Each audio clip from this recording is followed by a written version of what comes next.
sa ating pong mga kababayan dito sa Jeddah at sa lahat ng parte ng Western Region and the whole of Saudi Arabia. Hinihikayat po namin kayo sa ngalan po ng ating gobyerno na makibahagi po sa darating na halalan. Gamitin po natin yung ating pagkakataon na magkaroon ng pre-voting enrollment from March 20 hanggang May 7 para magkaroon po tayo ng pagkakataon na makaboto.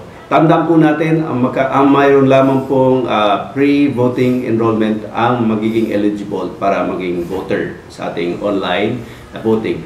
Subaybayan po ninyo ang ating social media channels, ang ating website dahil ilalabas po natin yung ating mga advisories. Gumawa po tayo ng mga social media content para po maging gabay po natin sa election na ito. So maraming salamat po sa inyong kooperasyon at pagtulong.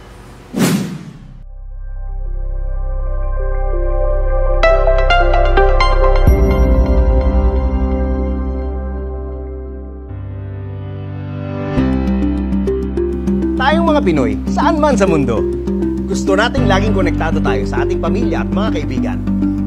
Gusto nating updated tayo sa nangyayari sa Pinas at kung maaari, maging kabahagi tayo sa anumang mga ganap sa ating bayan. Kaya kung mapapansin ninyo, lahat tayo laging online. Kaya good news sa lahat ng kababayan natin abroad sa panahon ng halalan. Sa darating na 2025 national elections, ginawang mas accessible at madali ang pagboto ng mga Pilipino overseas voters. Pwede na kayong bumoto online.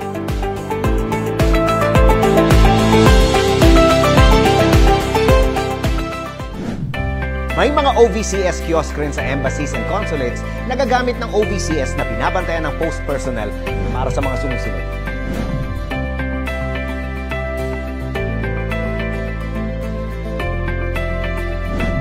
Para makaboto online, kailangan lang kayo ay una, dapat registered overseas voter sa bansa na natukoy ng COMELEC na kasali sa internet voting.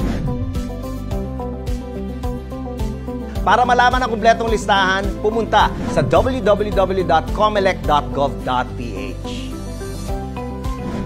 Pangalawa, kailangan nyong mag-enroll bago ang 30-day overseas voting period. Para makapag-enroll bilang online overseas voter, pumunta lang sa www.comelec.gov.ph. Ihanda ang inyong active email address, phone number, at saka passport. Siguraduhin din na kayo ay nasa bansang kasali sa internet voting kapag kayo ay nag-enroll. Siguraduhin mag-enroll sa enrollment period na magsisimula sa March 10.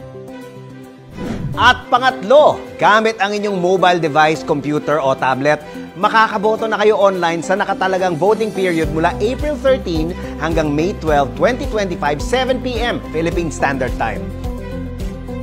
Ganun lang kasimple ang pagboto para sa mga kababayan natin overseas. Siguradong secure ang inyong boto at siguradong ito'y mabibilang. Kasama ka sa pagdidesisyon para sa kinabukasan ng bayan. Bumoto na, online. Makabagong halalan para sa makabagong Pilipino. Ang material na ito ay gawa ng COMELEC sa pakikipagtulungan ng DFA at ng himpilang ito. Para sa karagdagang impormasyon, pumunta sa www.comelec.gov.ph o sa official social media accounts ng COMELEC.